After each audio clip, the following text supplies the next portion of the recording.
آج کوئی چھوٹا سا پیر بن جائے نا، یہ ٹاپک سے ہٹ رہا ہوں لیکن ہٹنے دو، تھوڑا سا پیر بن جائے نا، پھر اس کے دعوے دیکھو. مارکیٹ میں ہول سیل کے حساب سے پیر و مرشد ہیں، پتھر اٹھاؤ پیر نکلے گا. یہ میرے مرشد ہیں، یہ میرے اس کے مرشد، یہ فلانے کے مرشد، یہ ڈمکانے کے مرشد. اس مرشدوں کے حالات دیکھو. مرشد کو پتا ہوتا ہے میرے اوپر کیا حالات گزر رہے ہیں، مرشد کبھی غلط بات کر ہی نہیں سکتا.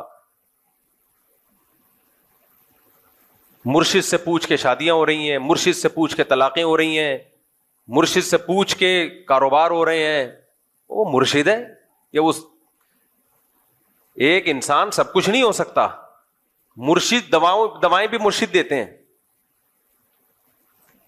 جو مرشد کا اوریجنل کام ہے وہ نہیں کر رہے، باقی سارے کام مرشد.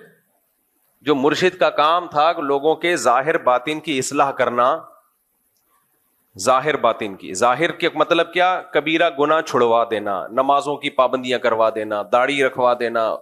مرشد کی مرید میں اگر کوئی عورت ہے تو اس سے پردہ کروا دینا، شوہر کا فرما بردار بنوا دینا، اس کے اخلاق درست کروا دینا، حرام چھڑوا دینا، کاروبار میں رشوت لیتے ہو رشوت چھڑوا دینا. یہ ونس اپون اے ٹائم پیر و مرشد کا کام ہوا کرتا تھا. Once upon a time. سمجھ میں آ رہی ہے بات کہ نہیں آ رہی؟ پہلے زمانے میں پیر کسے کہا جاتا تھا؟ پیر اسے کہا جاتا تھا، دیکھو انگریزوں میں بھی پیر و مرشد ہوتے ہیں، وہ اس کو کہتے ہیں کاؤنسلنگ کرنے والا، مینٹور. وہ اس کو کیا کہتے ہیں؟ یہ ہمارا مینٹور ہے. ہر دور میں انسان کو تربیت کی ضرورت ہوتی ہے. ہر دور میں خود سے بہت مشکل ہوتا ہے، بہت ساری چیزوں میں ہدایت کی ضرورت ہوتی ہے. گورے بھی موٹیویشنل اسپیکرز کو سنتے ہیں نا، ان کو موٹیویشن ملتی ہے. ان کے یہاں بھی کچھ ہوتے ہیں، سلیکٹڈ لوگ ہوتے ہیں. شیکسپیئر کے کتنے ملفوظات مارکیٹ میں چل رہے ہوتے ہیں. انگریزوں کا بزرگ گزرا ہے شیکسپیئر. ہم بچپن میں سنتے تھے شیکسپیئر نے یہ فرمایا، شیکسپیئر نے یہ فرمایا، شیکسپیئر نے یہ فرمایا، تو چل میں تیرے پیچھے آیا. ہم پھر مذاق کرتے تھے، شیکسپیئر نے کہا فرمایا تو چل میں آیا. تو بچے تو پھر بچے ہوتے ہیں، ان کو شیکسپیئر سے کیا لینا دینا، ان کو تو مذاق چاہیے ہوتا ہے. خیر، تو پہلے زمانے میں یہ ہوتا تھا، اب بھی کہیں کہیں ہو رہا ہے کہ انسان کہتا ہے میں خود مختار نہیں ہوں، مجھ سے پہلے بھی دنیا میں بہت سارے نیک لوگ گزرے ہیں، ان کے پاس علم مجھ سے زیادہ ہے، ان کی عبادت مجھ سے زیادہ، ان کا تقویٰ مجھ سے زیادہ، ان کا ایکسپیرینس، ان کا تجربہ مجھ سے زیادہ. تو بجائے اس کے کہ میں نئے سرے سے تجربے کر کے زندگی گزاروں، کسی پہلے سے تجربے کار جو مخلص بھی ہو، اللہ والا بھی ہو، اس کی صحبت میں رہ کے اپنے آپ کو اس کے حوالے کر دوں، وہ جیسے کہے میں اس کے حساب سے زندگی گزاروں. پھر ایک وقت آئے گا کہ میرے اندر بھی صلاحیت پیدا ہو جائے گی.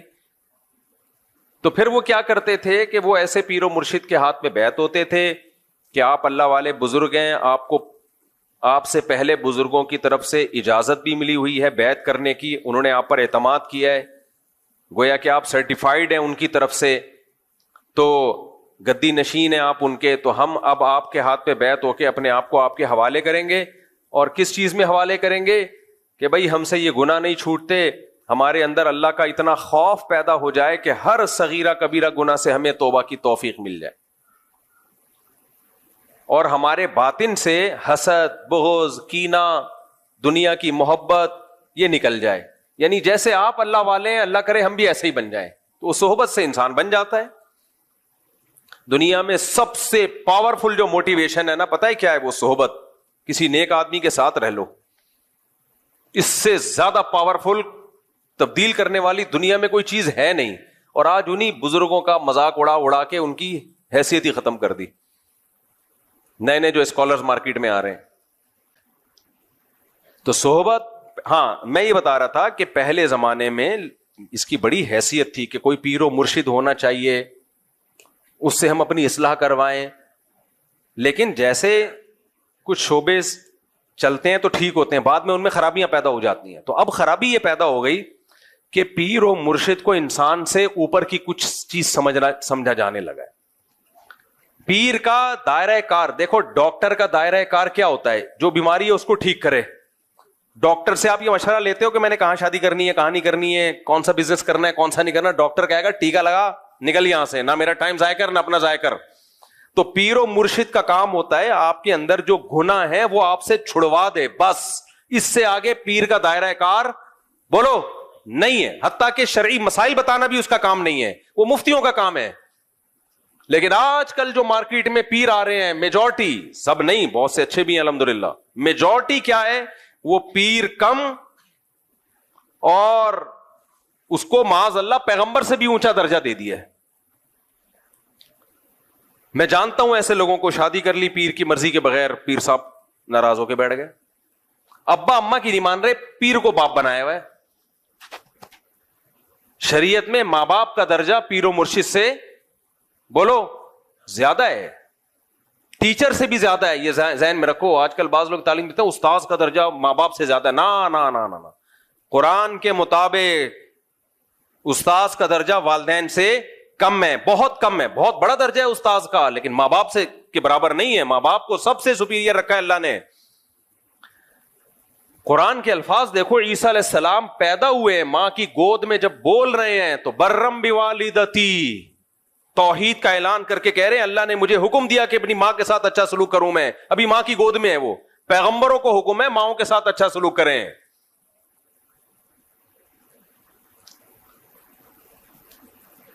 تو اور ابراہیم علیہ السلام کو دیکھو، اپنے والد سے کیسے نرم لہجے سے بات کر رہے تھے. تو اس لیے سب سے بڑا مقام، استاد سے بھی بڑا مقام کس کا ہے؟ تو پیر و مرشد کا ماں باپ جیسا مقام نہیں. اب بعض لوگ پیر و مرشد سے بیعت ہوئے، وہ پیر صاحب ان کے گھروں میں ایسا گھسے ہیں، ماں باپ کہہ رہے ہیں ہمارا بچہ ہمارے ہاتھوں سے نکل گیا بھائی، ہم نے تو بھیجا تھا گناہ چھوڑوا دیں گے، تو سارا دن پیر صاحب کی خدمت میں لگا رہتا ہے، ہمیں ہمارا تو رہا ہی نہیں ہے. یہ مولانا شلوی تھانوی رحمۃ اللہ علیہ بڑے حکیم تھے، حکیم الامہ تھے. حکیم سے مراد حکمت والے. انہوں نے ان پیروں پہ رد کرتے ہوئے لکھا ہے کہ لو تھی کسی اور کی اور ہو کسی اور کی گئی یہ اولاد، جنا کسی نے اور ہو کسی اور کی گئی. نا نا نا نا، جنہوں نے جنا ہے انہی کی رہے گی. ہمارے شیخ حضرت مفتی رشید احمد صاحب سے کسی نے پوچھا کہ حضرت پیر صاحب اگر کسی ایک بات کا حکم دے رہے ہوں اور والدین اس کی دوسری بات کا حکم دے رہے ہوں تو والدین کی مانے یا پیر صاحب کی مانے؟ حضرت نے فرمایا وہ پیر ہی نہیں ہے جو ماں باپ کی مرضی کے خلاف آپ کو حکم دے، کیونکہ اس کا کام ہے شریعت پہ چلانا. تو شریعت تو کس کو؟ ماں باپ کی اطاعت کا حکم دیتی ہے. وہ کہے گا تم نے پوچھ کیسے لیا مجھ سے؟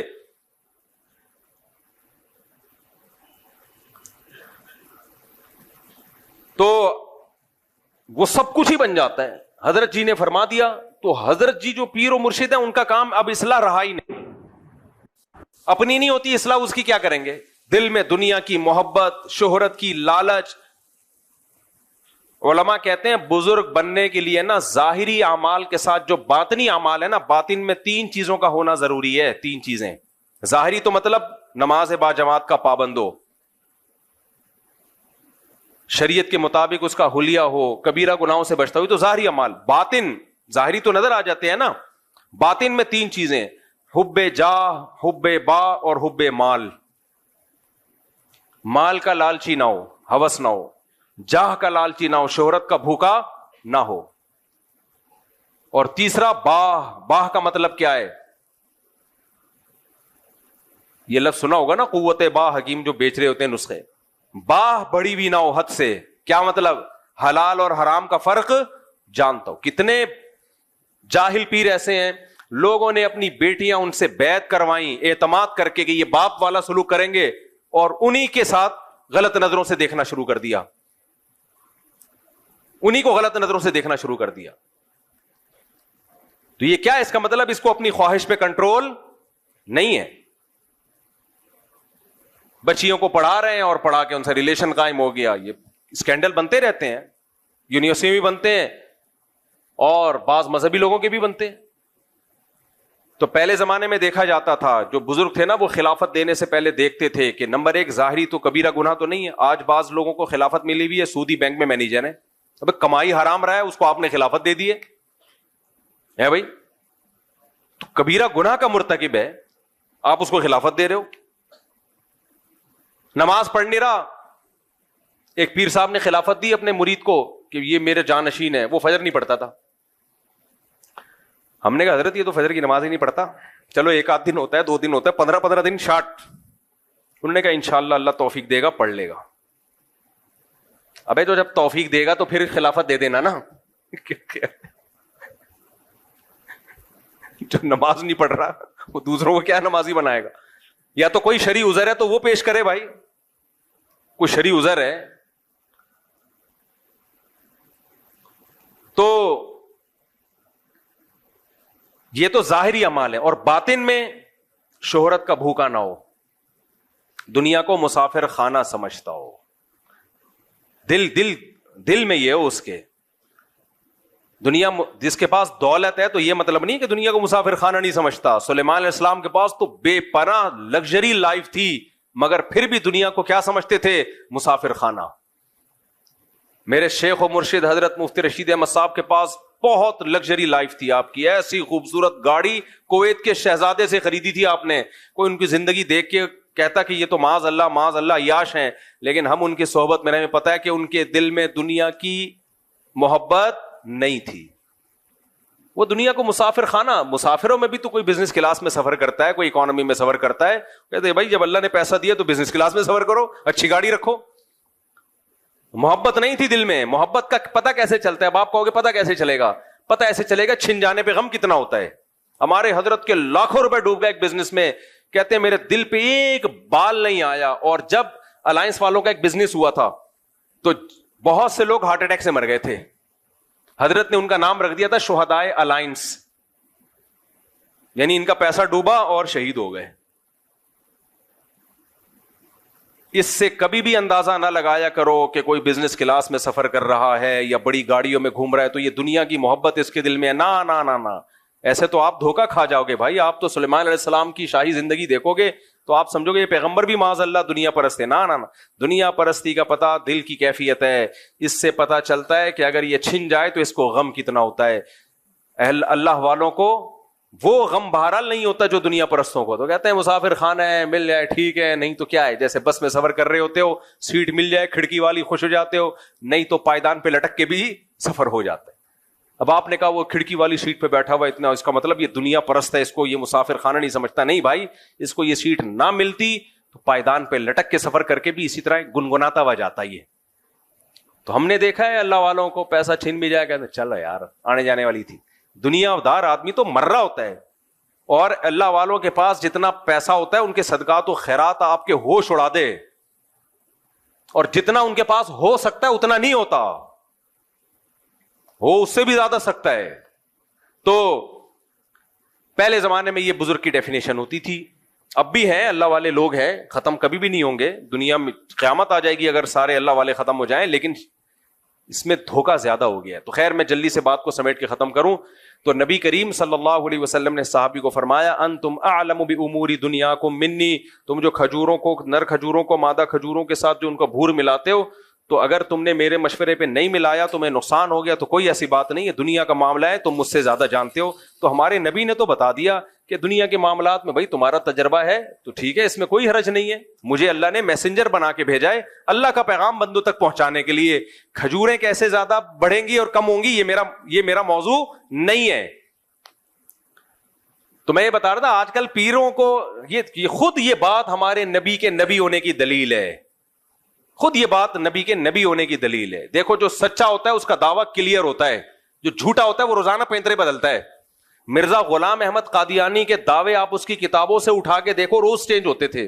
کبھی کہتا تھا میں ذلی نبی ہوں, کبھی کہتا تھا میں سچی مچی کا اوریجنل نبی ہوں, کبھی کہتا تھا میں وہی مسیح موعود ہوں جو عیسیٰ علیہ السلام نے آنا تھا وہ میں ہی ہوں, کبھی کہتا تھا میں امام مہدی ہوں. کسی ایک بات پہ ٹکا نہیں ہے وہ, کیونکہ جھوٹے آدمی کو فیور چاہیے جس طرح جو بن پڑے. دیکھو منکرین حدیث جو پرویزی فرقہ ہے نا, مفتی رشید احمد صاحب نے ان پر ایک کتاب لکھی ہے, اس میں یہ جو پرویز تھا نا جو جس نے حدیث کا انکار کیا ہے, ایک جگہ اس نے دعویٰ کیا کہ حدیث سرے سے حجت ہی نہیں ہے, دوسری کتاب میں حضرت نے اس کا قول نقل کیا ہے, دعویٰ کیا کہ حدیث حجت تو ہے لیکن جن ذرائع سے ہم تک پہنچی وہ قابل اعتماد نہیں ہے. تیسری جگہ اس نے دعویٰ کیا کہ حدیث حجت تو ہے اور قابل اعتماد بھی ہے لیکن صرف صحابہ کے لیے. حضرت نے فرمایا یہ ایک ہی آدمی, ایک تنظیم کے مختلف آدمی نہیں ہے, ایک ہی آدمی کے 3 متضاد دعوے ہیں. اس سے پتہ چلتا ہے کہ اس کا مقصد لوگوں میں کنفیوژن پیدا کرنا ہے. یہ بالکل ایسی جیسے پروفیسر غامدی صاحب وہ کیا کرتے ہیں, حدیث حجت نہیں ہے, حدیث تاریخی کتابیں ہیں, لیکن جب اپنا استدلال کرنا ہوگا قرآن کے اگینسٹ تو بخاری کی حدیثیں پیش ہوں گی, مسلم کی حدیثیں پیش ہوں گی. بھائی آپ ایک جگہ ٹکتے کیوں نہیں ہو؟ آپ جب آپ کو فیور چاہیے تو بخاری بھی آ رہی ہے, مسلم بھی آ رہی ہے, اور جب آپ کو فیور نہیں چاہیے تو یہ تو تاریخی کتابیں, ان کی کوئی حیثیت نہیں ہے. بخاری مسلم میں ہے نا آف اللحا, داڑھی بڑھاؤ, رکھنے کا نہیں ہے بڑھانے کا ہے. غامدی صاحب نے کہا بڑھانا ضروری نہیں ہے.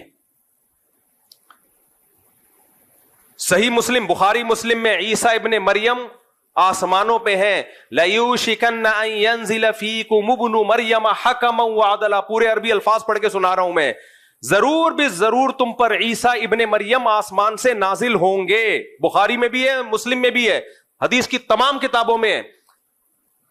فَيَكْسِرُ الصَّلِيبَ, صلیب کو ختم کر دیں گے. وَيَقْتُلُ الْخِنزِيرَ, دنیا سے خنزیر کا خاتمہ کر دیں گے.